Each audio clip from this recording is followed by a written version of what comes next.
Tantor Audio, a division of Recorded Books, presents Night Terror by E.A. Copen, narrated by Travis Baldree. Chapter 1. I never thought I'd walk into prison as a free man. Yet there I was, surrendering my car keys, wallet, and cell phone at the metal detector. When the CO told me to remove my shoes and step forward, I had to stop myself from turning to face the wall with my hands behind my head to wait for the pat-down. Old habits die hard. The metal detector was silent as I passed through it. On the other side, I stopped to collect my shoes while the officer rushed through reading me the waiver. He offered me the clipboard, and I signed the third piece of paper since coming into Angola, this one stating that I understood the risk I was taking just walking into the place. The officer took the pen and clipboard back, clicked the pen once, and slid both through a slot in the safety glass. Another door buzzed open, and a heavy-set man with white hair and glasses walked in. Sharp blue eyes appraised me before he approached, flanked on either side by his faithful correctional officers. "Mr. Kerrigan," he said, extending a hand. "Thanks for coming. I know it's a long drive up from New Orleans." "Warden Kane? Call me Lazarus." I forced myself to trade grips with the warden, but this was as far as I would go. He was supposed to be a decent man, but he was still a warden. His hands were rough and calloused, strong enough to crush steel. Warden Kane nodded and turned, ushering me deeper into the prison. "The way Bill talked about you, I expected you to be 8 feet tall with eyes made of fire." I didn't know what to say, so I focused on the familiarity of the buzzing door and how the sound echoed off cement and steel. A narrow passageway with fluorescent lights waited on the other side. Linoleum floors, the stinging scent of harsh cleaning chemicals, the hushed whispers of an indistinct number of doctors, nurses, and patients. If not for the locked doors, it'd be like almost any other hospital. Angola was one of the oldest prisons in the country. Like most, walking into Angola was like passing into another world, except this one was bigger and scarier. Over 90% of convicts inside those walls would die there, either because they'd been sentenced to die by lethal injection or because they were serving life sentences. The place was laid out like a small town, covering as much space as Manhattan. The infirmary was its own building, attached to the rest of the prison only by a long, narrow walkway. The way Warden Kane and the other correctional officers walked me through prison grounds, I never stepped foot in a cell block, but there were plenty of prisoners everywhere I looked, working out in the fields, cleaning floors, being escorted by guards. They looked at me with the same jealous distrust I'd given anyone who came through the place whenever I was on the inside. They'd glance at me, my clothes, the ink-free skin, and wonder what I was doing there. Was someone in trouble? Was it an inspection? I'd be the talk of the place for days, probably a welcome deviation from their daily routines. Warden Kane walked me to the rear room of the infirmary and stopped in front of the door to open it with a set of keys. With 2 guards behind me, I was boxed in. There was nowhere to go. If they put me in that room and shut the door... No. I closed my eyes, took a breath, and counted to 3. It wasn't going to happen. I'd done my time, got out, and I was never going back. That part of my life was over. "You okay there?" asked the warden. I nodded and forced myself to swallow. It didn't do a damn thing for my dry mouth or the tight feeling in my throat. "Just don't like tight spaces is all." He grunted and pushed open the door. "I bet. 6 years in a lane hunt, was it?" He checked up on me. The warden offered me a grin many would have mistaken as friendly. I'd been around enough correctional officers to know better. "Like I said, old Bill liked to talk, especially in recent months. Old men get sentimental. Happens to the best of us. After you, Mr. Kerrigan." I didn't want a warden and 2 correctional officers at my back, but I moved anyway, my body failing even under instruction to disobey a direct order from an officer inside a prison. The room was small and dark, no bigger than a bedroom. Crates of unopened medical supplies were stacked in neatly labeled boxes in one corner. 6 drawers, like oversized filing cabinet drawers, were tucked into the opposite wall. There was space enough for only one examination table, and it sat in the center of the room. A white sheet had been draped over the body waiting on it. A man in scrubs and wearing a facial mask stood behind the exam table, waiting. At the warden's nod, the man in blue scrubs folded the sheet down from the body, revealing a balding white man in his mid-60s. Feathery white hair ringed his scalp, the hairline receding in a familiar pattern. Prominent wrinkles marked his forehead and under his eyes. Thin face, hard chin, long, narrow nose. He could have been any dead old man. I forced myself to stop looking at his face and stared at the colorful ink on his chest and shoulders. There was a lot of it, displayed proudly. The double S, 3 iron crosses, the number 88. Just seeing them on his body made me hate him all over again. I wanted to throw up. More than that, I wanted to turn around and walk out without acknowledging this asshole. He didn't deserve another second of my time. "William James Kerrigan," the warden announced. Hearing my last name attached to the dead thing in front of me made me feel dirty. "Mr. Kerrigan, is this your father?" asked the nurse. "I'm very sorry," said the warden. "I know this is a difficult time, but we need a verbal acknowledgement." He might have been my father, but that didn't mean I had to be sorry he was dead. I gestured with 2 fingers for the nurse to cover him back up. "Yeah, it's him. How did he die?" If it had been asleep in his bed, I would lose all faith in karma. The warden tucked his thumbs in his pockets and rocked back on his heels. "Strangulation. We believe self-inflicted sometime in the early hours this morning. He used his sheet and a pencil, wound it up real tight. We're looking into it." I stared at the lump under the sheet, willing it to burst into flames. Why? After all this time, why now? What finally pushed you over the edge, old man? "Did he leave a note?"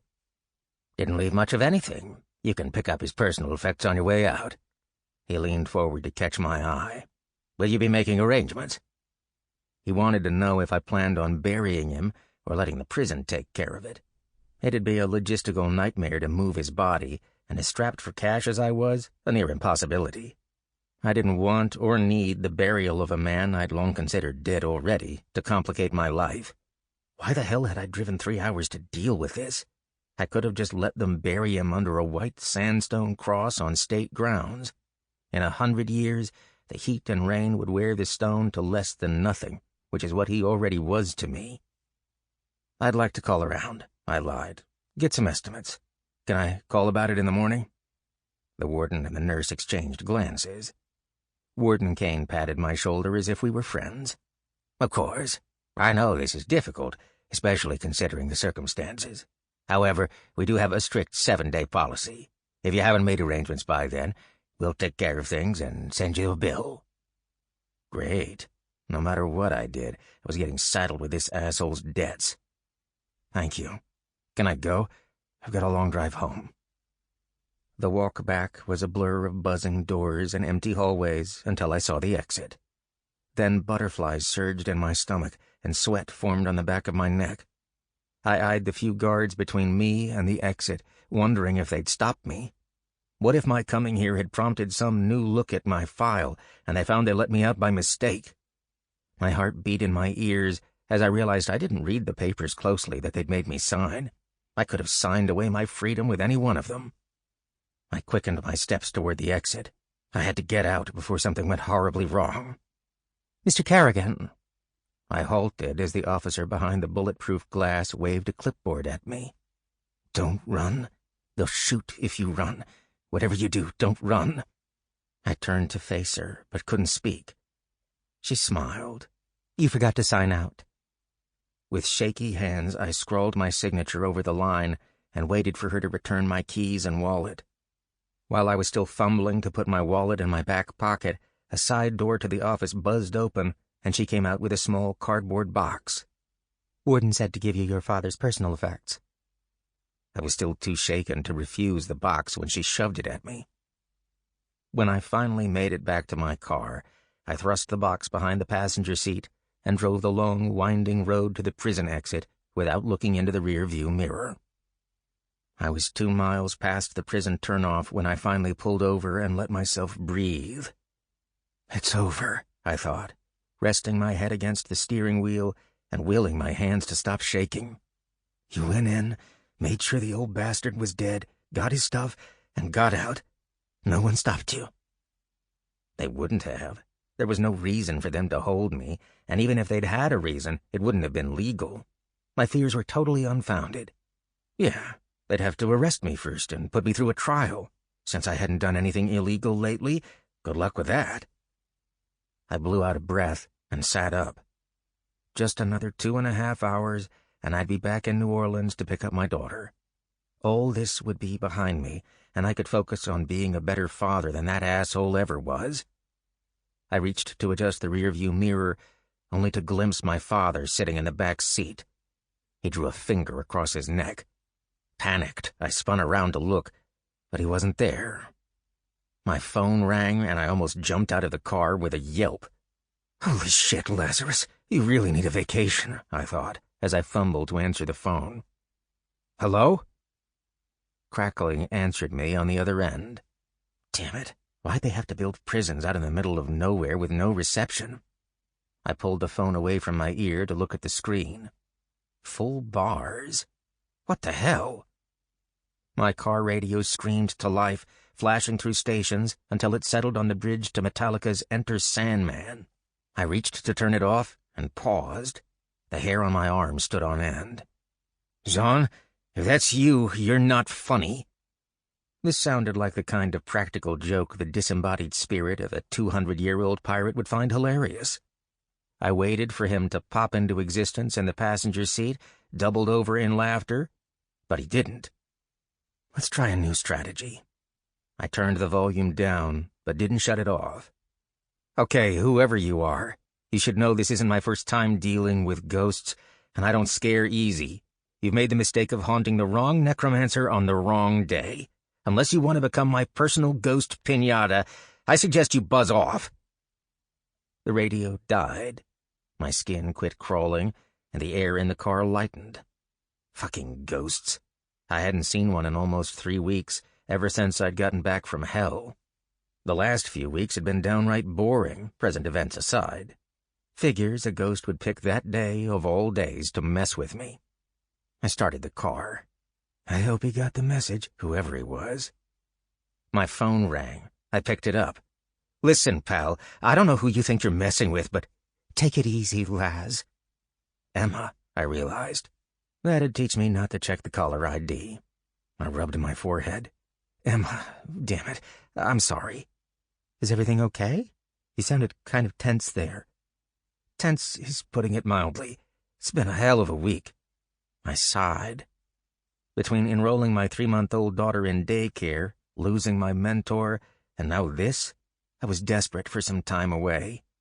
Emma and I hadn't had as much time together as I would have liked since she went back to work, though I was glad she was working again. It was good for her. Well then, how about we stay in tonight?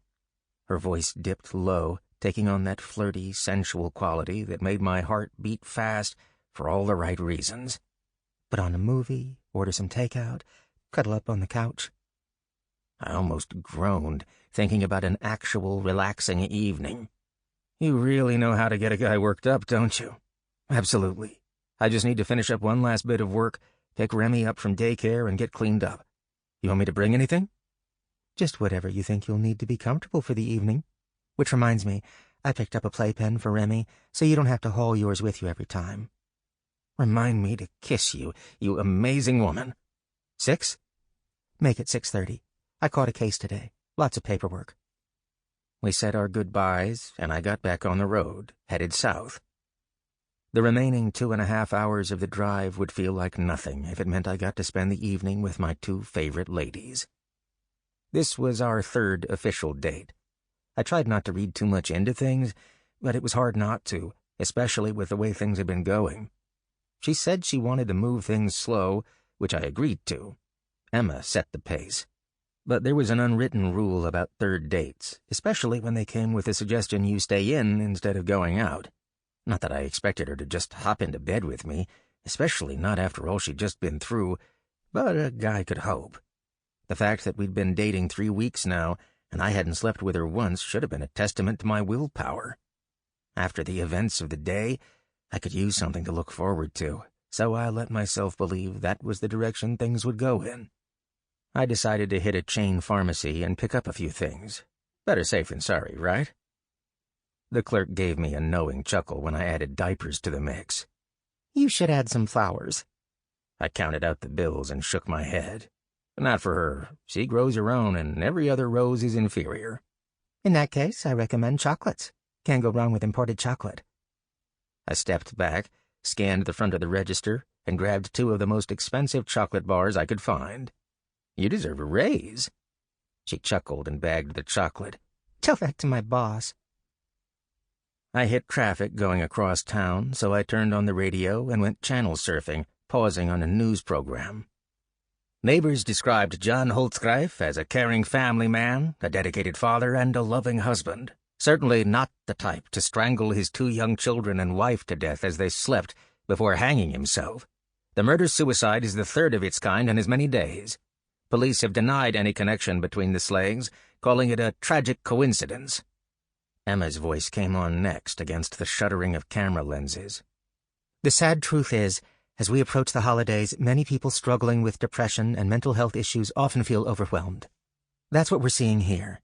There is absolutely nothing at any of these crime scenes to suggest these crimes were connected, despite their unfortunate timing. However, if anyone out there has any evidence to the contrary, I encourage them to come forward to the police rather than the press. I also ask that the press let these communities grieve and respect the privacy of these families at such a difficult time. This is not the time for wild rumors and speculation. These deaths have been a tragic coincidence of timing, nothing more. The New Orleans Police Department will not be pursuing them as murder cases at this time." Tragic coincidence, huh? I didn't buy it. When the police went through that much trouble to shut down rumors while asking for help from the public, it could only mean one thing. They had nothing. In my book, that usually meant there was something magic involved. I'd heard the strain in Emma's voice as she spoke, the stiff way she'd delivered the speech, as if she were reading from a prepared statement. Someone higher up was making her say all that. Where there was that much smoke, there had to be a fire. "What would drive a father to murder his entire family before killing himself?" asked the anchorwoman. "Is this just a case of the holiday blues, or something deeper going on? Caller number 1, this is Tough Talk. You're on the line." I switched the station off.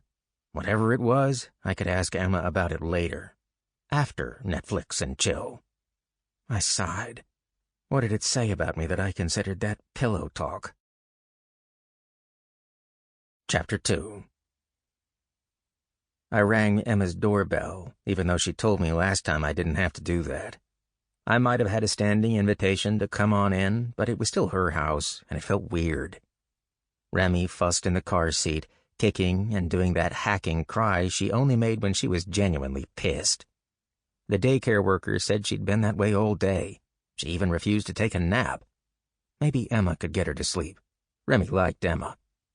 The door opened, and my heart jumped into my throat at the sight of her.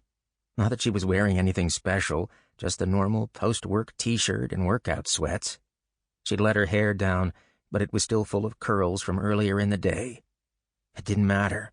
There was something magical about seeing her for the first time each day that I'd never get tired of. She gripped the doorframe and leaned on it. "I told you that you didn't have to ring the bell." "I know." I gave her a quick kiss on the cheek and held out the chocolate bars. "I brought these, though. Does it win me any brownie points?" "Didn't realize we'd switched to a points system." She took the chocolate bars and stepped aside so I could come in. I used to think Emma's place was immaculate, clean enough you could eat off any surface. Now that I'd been spending more time with her, I'd figured out her secret. She had no kids, no pets, and no messy hobbies other than her gardening. Her place never got messy because she had only herself to look after. Her living room was a big space with quaint decor. Sofa and matching love seat with Afghans on the back of each, area rug, glass coffee table with the remotes neatly arranged in a row. She already had the TV on. I kicked off my shoes and went through the living room to the guest bedroom. I'd crashed in there a few times, though I usually used the sofa if I stayed over. That only happened if Remy was sick and I needed the extra hand, or if something was going on. Something supernatural. "Hopefully, Daddy doesn't have to deal with any of that tonight," I said, and unbuckled Remy for a quick change.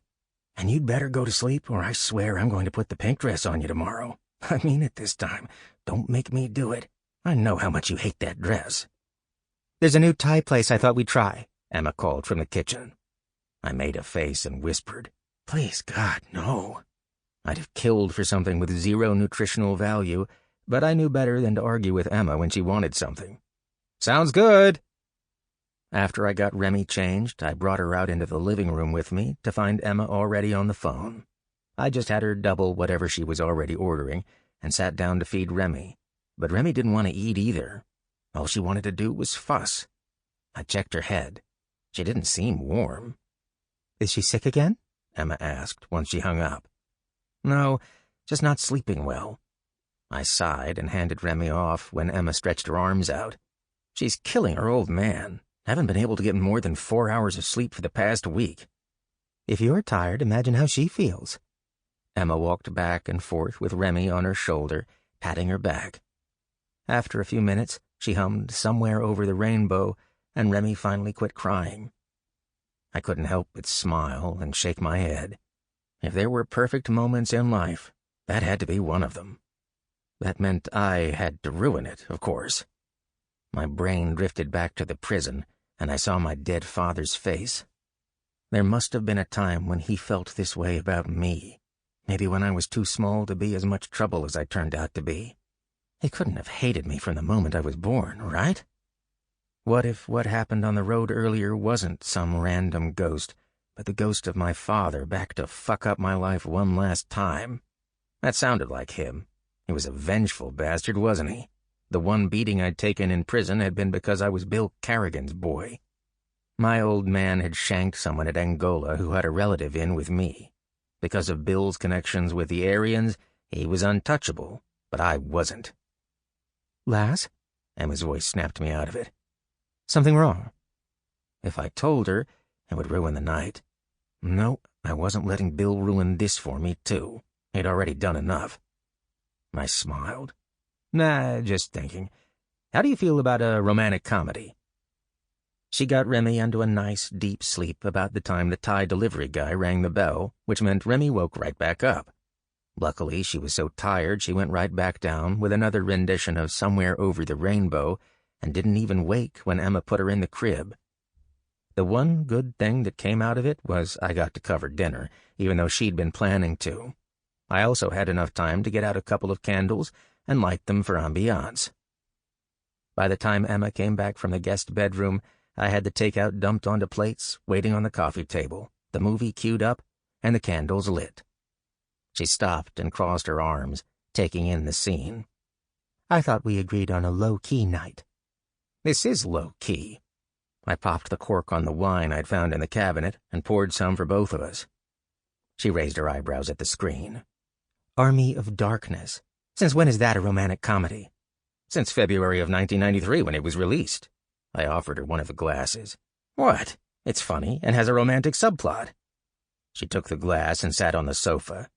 "Next time you'll be telling me Star Wars is a period drama."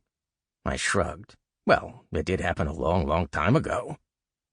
We settled in with our drinks and food while the movie played in the background. As it played, I kept waiting for Remy to wake up and ruin things, but she stayed quiet as we got cozy.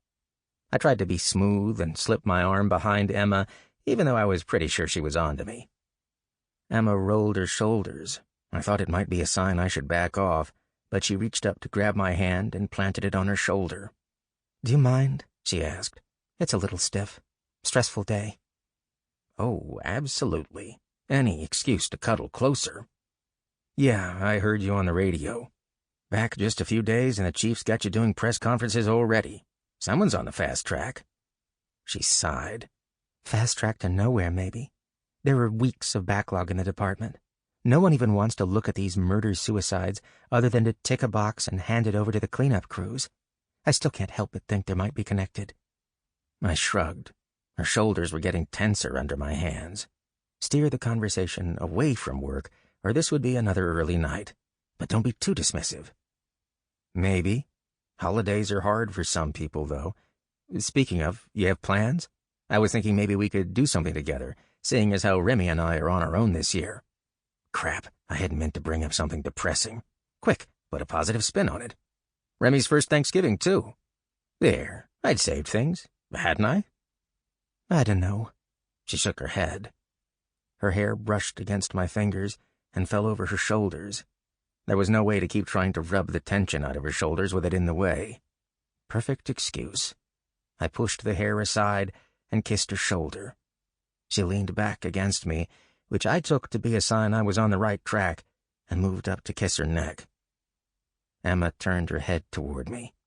Our lips brushed a moment before hers turned up in a smile. "Well," she said, "you going to kiss me, or what?" My lips buzzed just a little from the residual spices left from the Thai food left on hers. The kiss started soft, gentle, unsure, and a little awkward, as all great kisses were.